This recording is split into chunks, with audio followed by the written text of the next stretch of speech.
Ràdio Tordera recullen el Premi Albert Sabater, director gerent, i Toni López, membre del Consell d'Administració. Moltes gràcies. Realment estem emocionats, jo almenys molt.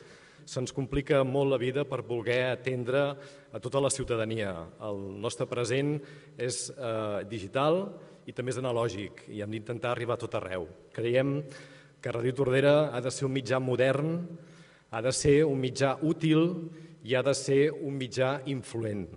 Això són tres coses que queda molt bé dir-les, però és bastant complicat aconseguir-les. Però, de totes maneres, agraïm el premi perquè segurament amb aquest reconeixement tindrem corda per seguir-ho intentant. Gràcies, bona nit.